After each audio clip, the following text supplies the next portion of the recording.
to send stickers to friends in Monopoly Go. Hello everyone, welcome back to our channel, and in this video I'm going to show you how you will be able to send stickers to your friends in your Monopoly Go account.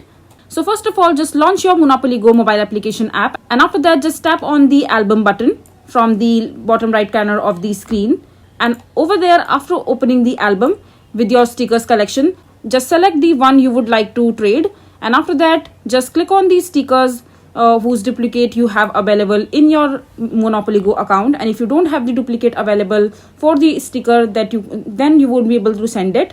And after that just click on the send to a friend button, which will located at the bottom right corner of the mobile screen. Just simply tap on it, and over here you will be able to see the list of the friends that you have in your Monopoly Go account attached to it.